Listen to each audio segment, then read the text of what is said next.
When my daughter told me to find somewhere else to die, "You're useless now," I packed my bags like the obedient mother I'd always been. 3 days later, I was sitting in a lawyer's office, discovering that my supposedly loving husband had played the longest game of chess in history. Victoria was about to learn that sometimes the pawn becomes the queen. If you're watching this, subscribe and let me know where you're watching from. Let me tell you how I went from homeless widow to the woman holding all the cards. Because honey, this story has more twists than a pretzel factory. 2 months ago, I was Margaret Sullivan, devoted wife of 43 years and mother to one spectacularly ungrateful daughter. When Robert died of a heart attack at 71, I thought my world was ending. Victoria swooped in during my grief like a vulture in designer clothes, cooing about how difficult this must be for me. "Mom, you can't possibly manage this big house alone," she'd said, her voice dripping with fake concern. "The stairs, the maintenance, all those memories. It's not healthy." I should have seen the calculation behind her concern. Victoria had always been Robert's favorite, his little princess who could do no wrong. When she married that investment banker, Kevin, and started producing grandchildren, Robert doted on them all. Meanwhile, I was just the woman who cooked and cleaned and kept everything running smoothly. After the funeral, Victoria became increasingly insistent about my situation. She'd bring Kevin over for family dinners where they'd corner me with real estate pamphlets and retirement community brochures. "Mom, these places are wonderful. You'd have people your own age, activities, no responsibilities." What they meant was no inheritance to split, no inconvenient mother to deal with. The final blow came last Tuesday. I'd been living in what Victoria now called our house for 6 weeks since Robert's death, still sleeping in the guest room because I couldn't bear to pack up our bedroom. Victoria arrived unannounced with Kevin and 2 large suitcases. "Mom, we've made a decision. Kevin got the promotion and we need to move into town immediately. This house is perfect for us."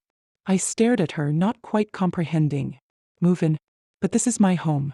Victoria's mask slipped for just a moment, revealing the cold calculation underneath. "Actually, Mom, according to Dad's will, I inherited everything. The house, the investments, all of it. I've been letting you stay here out of kindness, but it's time for you to find your own place." The words hit me like a physical blow. "Victoria, surely there's been some mistake." "No mistake. Dad knew I'd take better care of his legacy than you ever could. You never understood money or investments. You were just the wife. Just the wife." 43 years reduced to those 3 words. That's when she delivered the killing blow. "Find somewhere else to die. You're useless now." I packed my things in a daze. 43 years of marriage fitting into 2 suitcases and a small box of photos. Victoria watched from the doorway, checking her watch like I was making her late for something important. "There's a nice senior complex on Maple Street," she offered with the enthusiasm of someone recommending a decent restaurant. "Very affordable. I'm sure they have openings." Affordable.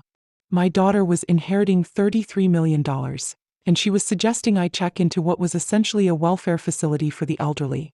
Kevin loaded my suitcases into their BMW with the efficiency of someone disposing of garbage. "Margaret, you'll love having your independence again," he said, not quite meeting my eyes.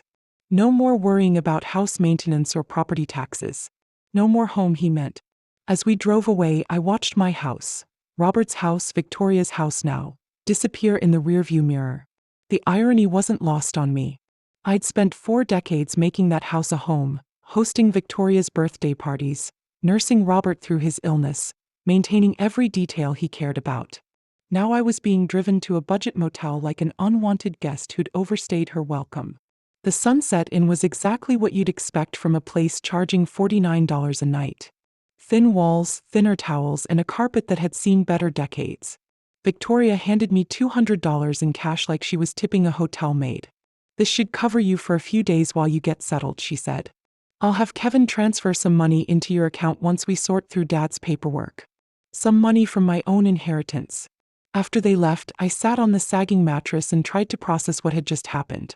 In the span of 3 hours, I'd gone from grieving widow to homeless senior citizen. The woman I'd raised, loved, and sacrificed for had discarded me like an expired prescription.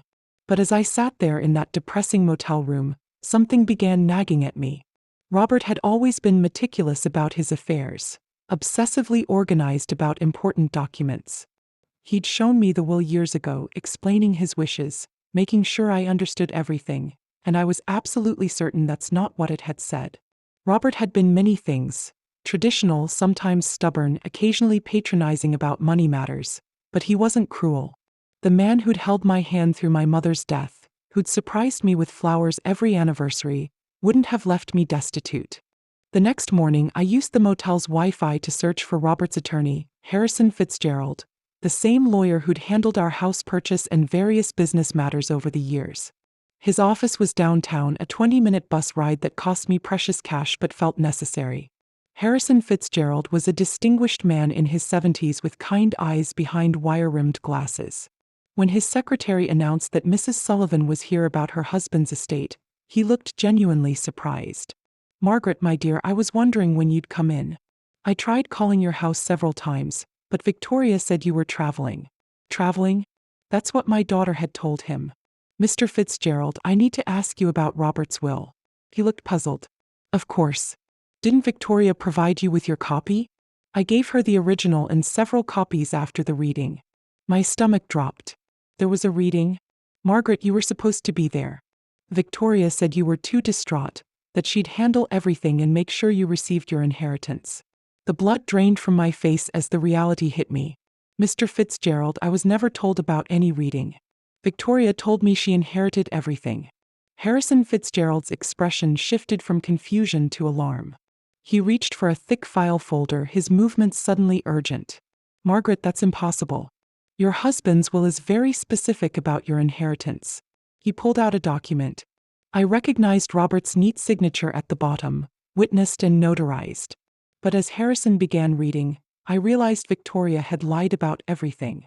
"I, Robert James Sullivan, being of sound mind and body, do hereby bequeath to my beloved wife, Margaret Ann Sullivan, the following: our primary residence at 847 Oakwood Drive, including all furnishings and personal effects. Additionally, I leave her 70% of all financial assets, investments, and accounts, totaling approximately $23 million. My head started spinning. $23 million. The house.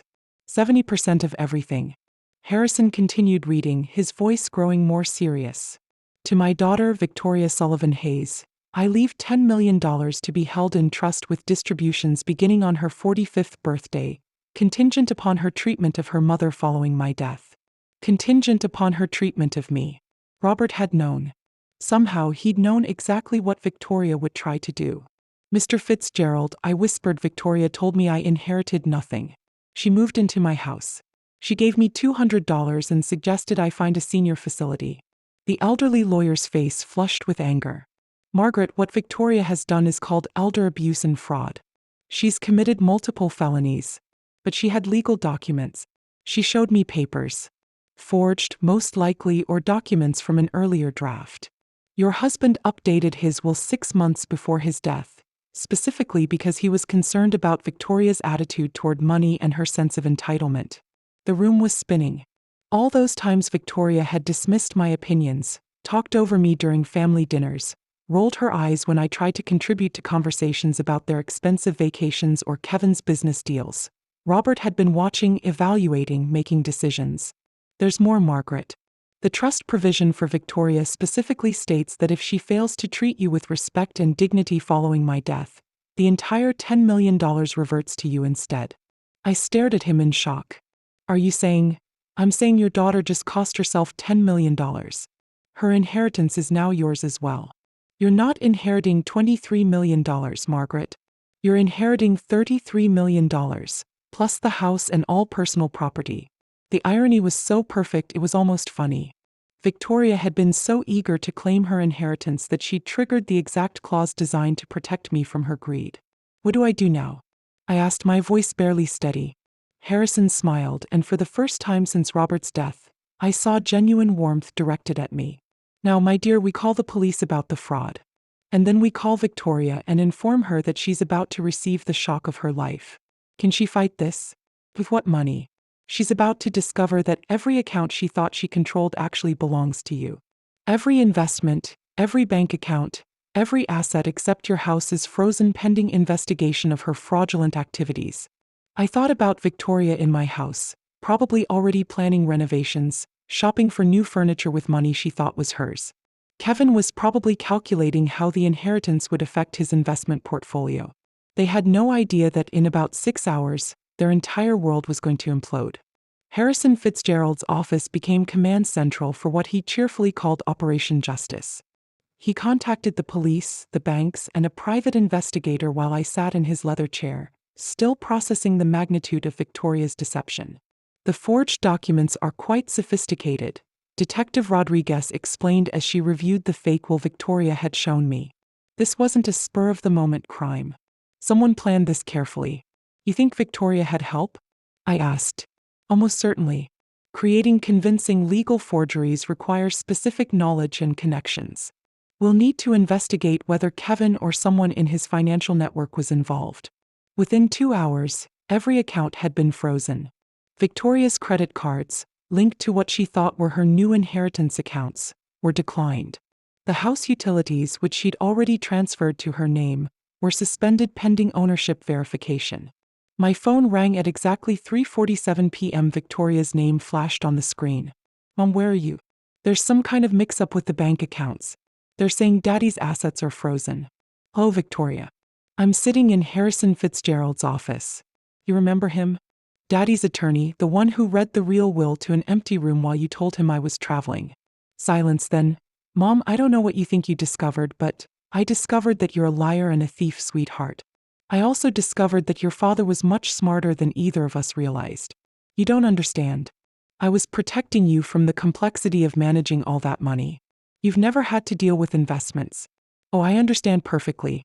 You forged legal documents, committed fraud, and threw your 67-year-old mother out of her own house because you thought I was too stupid to notice. Her voice turned sharp, desperate. Oh, you're confused. The grief has been overwhelming, and someone is obviously taking advantage of your emotional state. The audacity was breathtaking. Even caught red-handed, Victoria was trying to manipulate me. Victoria, dear, let me clarify something for you. Not only did you never inherit anything, but your actual inheritance, the $10 million your father left you, is now mine as well, thanks to a lovely clause he included about treating me with dignity and respect. That's impossible. Detective Rodriguez is sitting right here if you'd like to discuss the impossibility of fraud charges with her. The phone went quiet. I could almost hear Victoria's mind racing, calculating, searching for an angle. Mom, please, can we meet somewhere and talk about this reasonably? I'm sure we can work something out. Oh, we'll definitely be meeting soon, at the courthouse when you're arraigned. You wouldn't dare press charges against your own daughter. Something cold and final crystallized in my chest. Watch me. I hung up and looked at Harrison, who was beaming with approval. How long before she's arrested? Detective Rodriguez has enough evidence for a warrant. They'll pick her up this evening. And Kevin? His financial records are being subpoenaed. If he participated in creating those documents, he'll face charges too. My phone buzzed with a text from Victoria. Mom, please don't do this. Think about the grandchildren. I showed the message to Detective Rodriguez, who smiled grimly. Emotional manipulation, classic behavior pattern for this type of crime. I typed back, I'm thinking about them. They deserve to see what happens when you steal from family. 20 minutes later, Kevin called. Margaret, surely we can resolve this privately. Victoria made some poor decisions, but involving the police seems excessive. Kevin, did you help her forge those documents? That's not. Margaret, you have to understand the pressure Victoria was under. She was worried about your mental state, your ability to handle large sums of money. So that's a yes. It wasn't malicious. She genuinely believed she was protecting you. By throwing me out of my house and telling me to find somewhere to die? Kevin was quiet. Kevin, here's what's going to happen. You're both going to be arrested. You're both going to face federal fraud charges. And I'm going to be sitting in my house, watching it all unfold. Margaret, please be reasonable. I was reasonable for 43 years. It didn't work out well for me. The police arrested Victoria at 8:30 p.m. while she was having dinner at Leonard's, apparently celebrating her inheritance with Kevin and another couple. According to Detective Rodriguez, she screamed about false arrest and demanded to call her lawyer, who turned out to be Kevin's golf buddy and had no experience with criminal law. Kevin was arrested at his office the next morning. The forensic accountant had traced the forged documents to a printing company Kevin's firm used for creating fraudulent investment prospectuses. Apparently, my son-in-law had quite the criminal resume that Victoria either didn't know about or chose to ignore. I spent my first night back in my house in 43 years, sleeping in the master bedroom. Victoria had already moved her belongings into the space, replacing Robert's careful organization with her chaos of designer clothes and expensive cosmetics. I packed everything into garbage bags and left them on the front porch. Let her collect them when she makes bail. The house felt different now, not because Robert was gone, but because I was finally seeing it as mine. For decades, I'd maintained it as Robert's sanctuary, designed around his preferences, his needs, his vision of how we should live. Now, looking around with clear eyes, I realized how little of me had ever been reflected in these rooms. That was about to change. Harrison called around noon with updates. Victoria's bail is set at $50,000. Since all her accounts are frozen, she'll have to find someone else to cover it. What about Kevin? $200,000. Apparently, the judge wasn't impressed with his history of financial crimes. Who knew your son-in-law had been under investigation for securities fraud? I certainly hadn't known. But then again, I'd been excluded from most family financial discussions. Victoria and Kevin had always spoken to me like I was a child when money came up, simplifying concepts they assumed I couldn't understand. They were about to learn how much I'd actually understood. Harrison, I want to make some changes to the house. Victoria had contractors lined up to renovate. I'd like to proceed with some of those plans, but with my own vision. Excellent idea. It's your home now, Margaret. Do whatever makes you happy. What made me happy, I realized, was the idea of undoing every assumption Victoria had made about my inheritance. She planned to gut the kitchen, replace the hardwood floors, and convert Robert's study into a wine cellar. I was going to turn the study into an art studio and the wine cellar plans into a library. My phone rang. Unknown number. Mrs. Sullivan, this is Janet Cooper from Channel 7 News. We understand you're the victim of a significant elder fraud case involving your daughter. Would you be willing to share your story? Word was getting out. In a city this size, the arrest of a prominent investment banker and his wife for defrauding his elderly mother-in-law was news.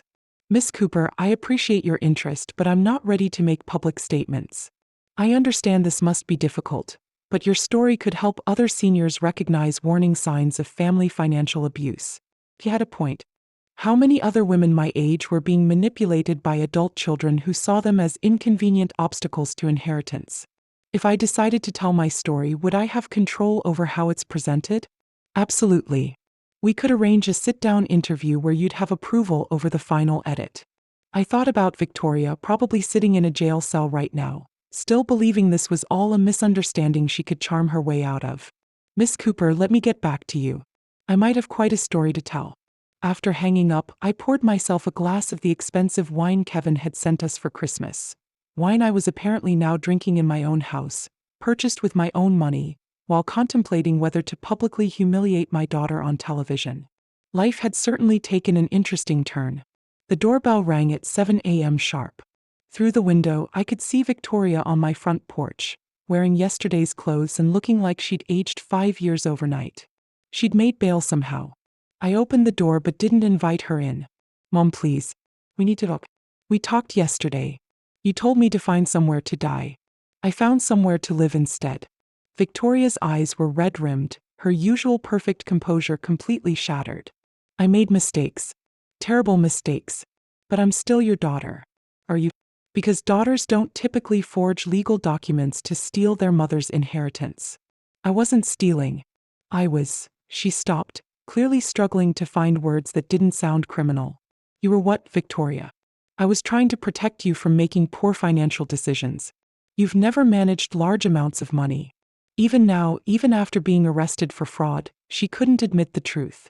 In Victoria's mind, she was still the victim of my unreasonable expectations.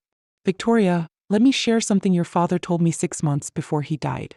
He said he was worried about your sense of entitlement, your attitude toward money, and how you treated people you considered beneath you. Her face went pale. Daddy never said that. He said you reminded him of his sister, Eleanor. Beautiful, charming, and completely incapable of thinking about anyone but yourself. He told me he was changing the will specifically because he was afraid of what you'd do to me if you had control. That's a lie. I pulled out my phone and showed her a voice recording. Actually, it's not. Your father recorded a video message explaining his decision, to be played if you ever contested the will or treated me poorly after his death. Victoria stared at the phone like it was a poisonous snake. He knew, sweetheart. He knew exactly who you were underneath all that charm. The only thing he didn't predict was how far you'd actually go. Play it, she whispered. I touched the screen and Robert's voice filled the morning air, clear, measured, and absolutely devastating. If you're hearing this, Victoria, it means my fears about your character were justified. I hoped I was wrong. I hoped that my daughter had more integrity than I suspected. But if Margaret is playing this recording, it means you've proven me right in the worst possible way. Victoria sank onto the porch steps as Robert's voice continued. I spent 43 years watching your mother sacrifice her dreams, her ambitions, her independence to take care of our family. She worked part-time jobs to help pay for your college while I built my business. She postponed her education, gave up career opportunities, and poured herself into being the wife and mother she thought we needed. The recording continued for 3 more minutes, each word carefully chosen, each sentence a scalpel cutting through Victoria's justifications and self-deceptions. By the time you hear this, you'll have discovered that treating your mother poorly has cost you everything. I hope it was worth it. When it ended, Victoria was crying, not the pretty tears she'd used to manipulate people since childhood, but ugly, broken sobs. He hated me, she whispered. No, Victoria, he loved you enough to hope you'd prove him wrong. You chose to prove him right instead. She looked up at me, mascara streaking her cheeks. What happens now? Now you face the consequences of your choices. The fraud charges, the investigation, the public humiliation when this story hits the news. The news? Channel 7 wants to interview me about elder financial abuse. I'm thinking of saying yes. Victoria's face crumpled completely. Mom, please think about what this will do to the grandchildren, to Kevin's career, to our whole family. I'm thinking about it. I'm thinking about how you didn't consider any of those things when you decided to commit multiple felonies. She stood up slowly, looking older and more defeated than I'd ever seen her. I know you won't believe this, but I never meant for it to go this far. I wanted the money. I wanted the security, the status. I wanted to never have to worry about anything again. For the first time since this nightmare began, Victoria was telling the truth. I believe you, sweetheart, but wanting something doesn't justify destroying people to get it. She nodded, tears still flowing. What can I do to fix this? You can start by admitting what you did was wrong. Not misguided, not protective, not complicated, wrong. It was wrong. It was completely, unforgivably wrong. And then you can face whatever consequences come next with some dignity instead of trying to manipulate your way out of them. Victoria looked at me for a long moment, seeing, perhaps for the first time, not the pushover mother she'd always known, but the woman who'd just outmaneuvered her completely. I deserved this, didn't I? Yes, Victoria. You absolutely did. 3 days after Victoria's porch confession, Kevin's mother showed up at my door. Eleanor Hayes was everything I'd expected. Perfectly coiffed, dripping with jewelry, and radiating the kind of entitlement that only comes from 3 generations of inherited wealth. Margaret, we need to discuss this situation rationally. I invited her in, curious to see what version of reality the Hayes family had constructed to explain their son's felony charges. Eleanor settled herself in my living room like she was granting me an audience.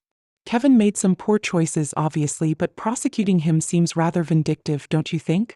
Vindictive? Your son helped steal my inheritance and threw me out of my own house. Kevin was following Victoria's lead. He didn't understand the full situation. The woman was actually trying to blame my daughter for her son's criminal behavior. I had to admire the audacity. Mrs. Hayes, Kevin created forged legal documents. That's not following someone's lead. That's conspiracy to commit fraud. Kevin's lawyer believes we can reach a settlement that benefits everyone. You get your house back, Victoria faces appropriate consequences, and Kevin avoids the publicity of a trial. Appropriate consequences. As if Victoria's crimes were a minor etiquette violation. What kind of settlement? Eleanor smiled, clearly believing she'd found an opening. Kevin's family is prepared to compensate you for your inconvenience. Let's say $2 million in exchange for dropping the charges against Kevin. $2 million to forgive the man who'd helped steal $33 million from me. Mrs. Hayes, your son participated in a scheme that cost me everything I owned. You think $2 million covers that? Margaret, be realistic. Kevin has a career, children, a reputation to maintain. Sending him to prison serves no one. It serves justice. Eleanor's polished facade cracked slightly. Justice? You're destroying multiple families over money you'd never have known how to manage anyway. There it was, the same condescending attitude that had poisoned my relationship with Victoria. In their world, I was just the help who'd gotten uppity. Mrs. Hayes, I think we're done here. Margaret, please reconsider. $5 million final offer. $5 million to let Kevin walk free. The amount was staggering, but the principle was non-negotiable. My answer is no. Eleanor stood, her composure completely restored. Very well. But you should know that Kevin's legal team has found some interesting information about your husband's business practices. It would be unfortunate if that became public during the trial. The threat was clear, but I felt no fear, only curiosity. What kind of information? The kind that might make you reconsider who the real criminal in this situation was. After she left, I called Harrison immediately. Margaret, whatever they think they found, it doesn't change the facts of Victoria and Kevin's crimes. But could it affect the case? Potentially, if they can muddy the waters enough, create doubt about Robert's character or business practices, it might influence a jury. I thought about Robert, about our marriage, about all the secrets that might be buried in 43 years of shared life. Harrison, I want to know everything about Robert's business. Every deal, every partnership, every potential irregularity. Margaret, are you sure? Sometimes the past is better left alone. The Hayes family is threatening to drag Robert's memory through the mud to protect their criminal son. I'd rather know the truth first. That evening, I sat in Robert's study, my study now, and began going through his files systematically. Robert had been meticulously organized, every document dated and categorized. But as I dug deeper into his business records, I began finding things that didn't quite make sense. Payments to shell companies, consulting fees that seemed excessive, partnerships with firms that appeared to exist only on paper. By midnight, I discovered something that changed everything I thought I knew about my husband. The private investigator Harrison recommended was a sharp-eyed woman named Carol Chin, who specialized in financial crimes. She spent 6 hours in Robert's study, photographing documents and building what she called the real picture of my husband's business empire. Mrs. Sullivan, your husband was running a sophisticated money laundering operation through his consulting firm. We're talking about millions of dollars in illegal transactions over the past decade. The revelation hit me like a physical blow. That's impossible. Robert was the most honest man I knew. I'm sorry, but the evidence is overwhelming. He was washing money for organized crime families, using his legitimate business as a front. I stared at the documents spread across Robert's desk. Invoices for services never rendered, consulting contracts with companies that didn't exist, payment schedules that corresponded with known criminal activities. How long has this been going on? Based on these records, at least 12 years, probably longer. 12 years. While I was planning dinner parties and attending charity galas, my husband was facilitating criminal enterprises. Mrs. Sullivan, there's more. The $10 million Robert left Victoria. That money came directly from laundered funds. If the FBI discovers this, they'll seize everything as proceeds of criminal activity. The room started spinning. Everything. The house, the investments, all of it. Unless what? Carol looked uncomfortable. Unless Victoria and Kevin's legal team already knows about this and is planning to use it as leverage. If they tip off the FBI about your husband's crimes, they might be able to negotiate immunity in exchange for cooperation. My daughter and her husband weren't just thieves. They were holding a nuclear weapon over my head. What are my options?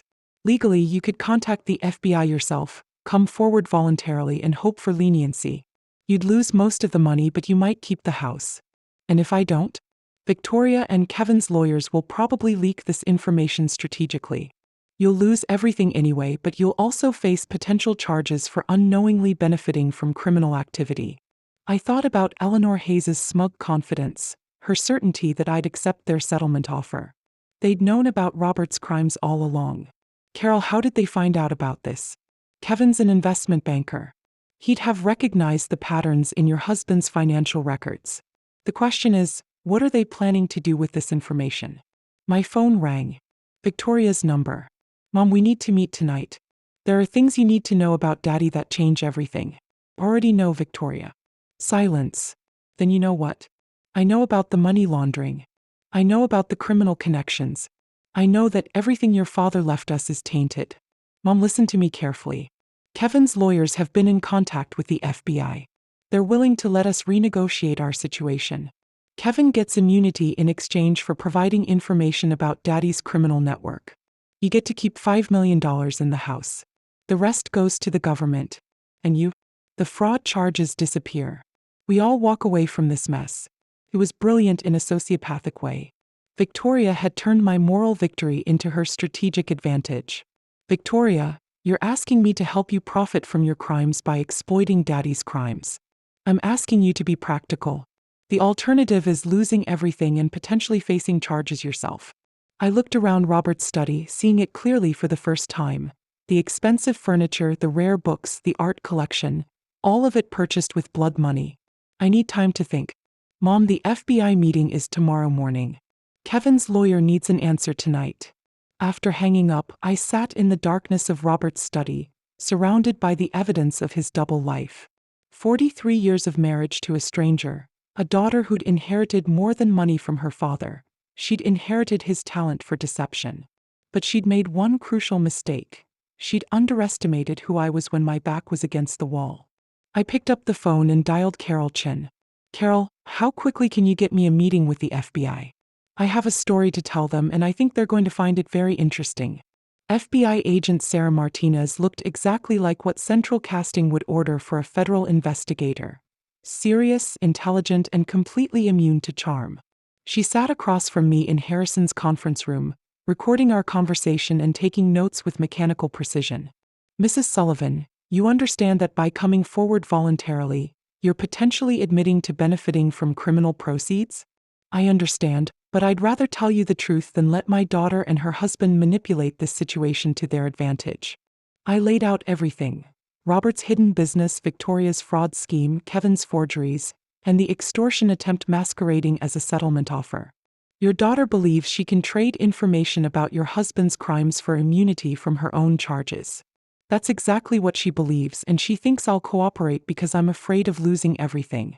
Agent Martinez smiled for the first time. Are you afraid, Mrs. Sullivan? Agent Martinez, 2 weeks ago, I was a grieving widow sleeping in a budget motel. Today, I'm sitting here voluntarily confessing to federal agents about my dead husband's criminal enterprise. Fear is no longer my primary emotion. What is? Bigger. Pure, crystallized anger at being manipulated by people who underestimated my intelligence for decades. Agent Martinez's smile widened. Mrs. Sullivan, would you be willing to wear a wire? 3 hours later, I was sitting in my living room with a recording device taped to my chest, waiting for Victoria and Kevin to arrive for what they thought was a surrender meeting. They knocked at exactly 8 p.m., both dressed like they were attending a business dinner. Kevin carried a briefcase that probably contained immunity agreements and settlement papers.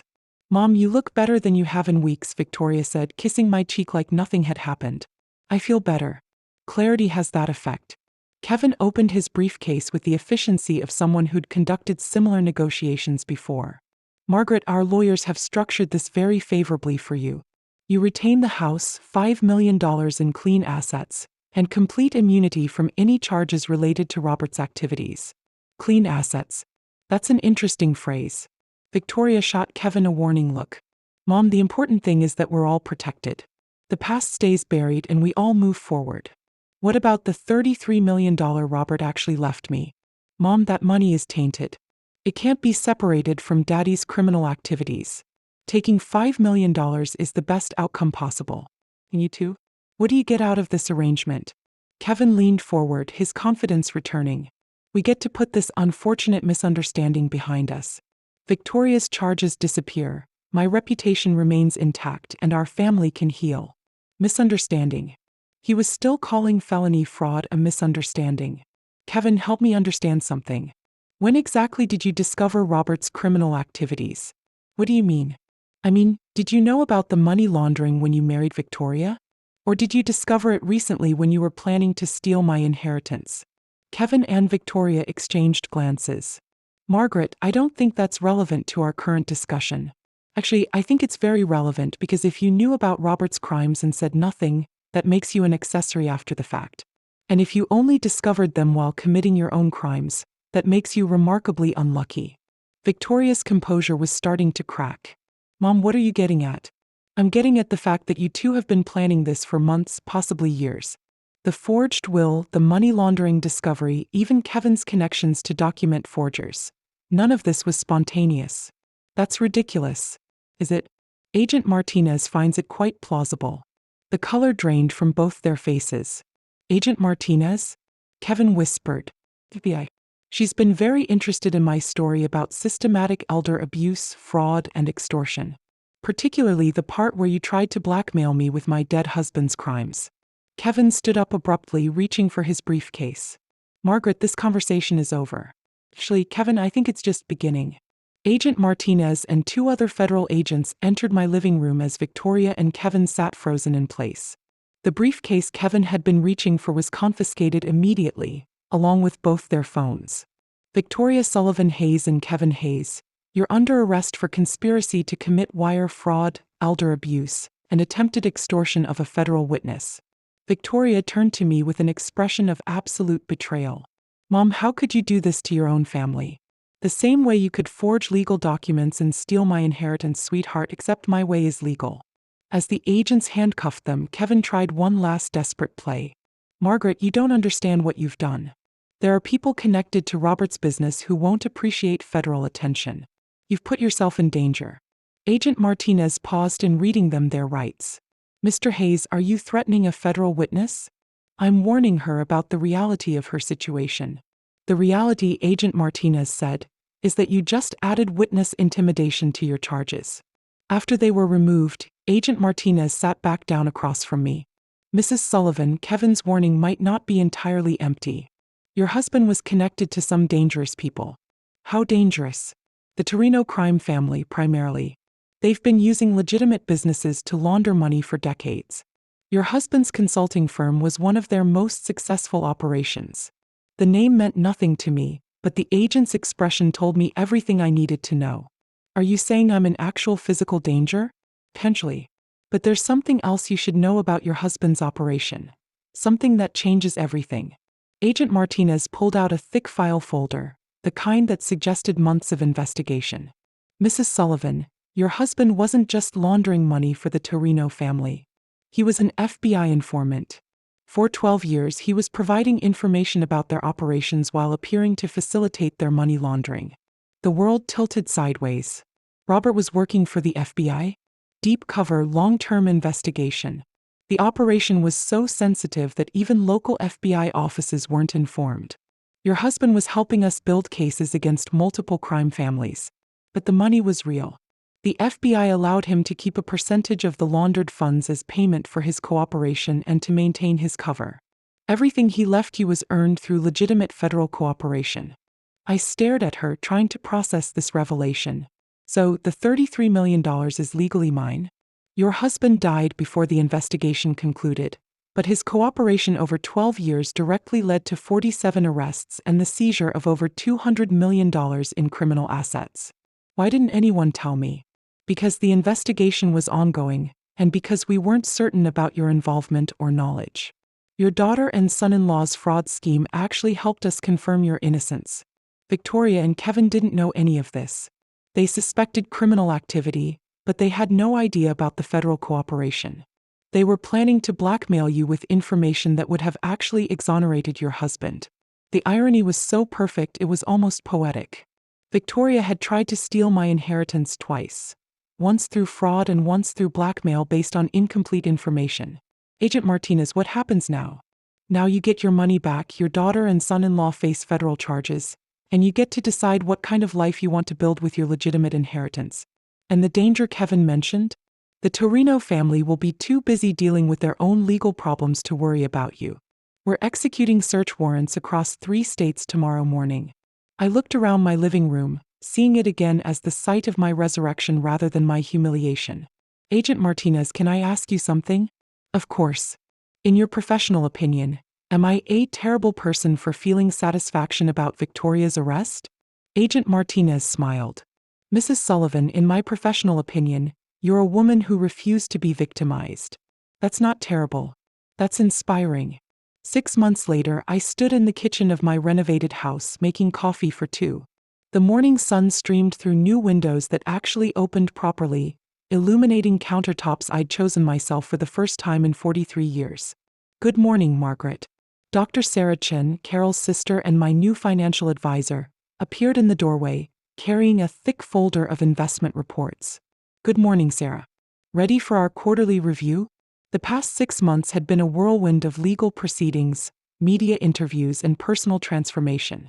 Victoria and Kevin were each serving 18-month federal sentences.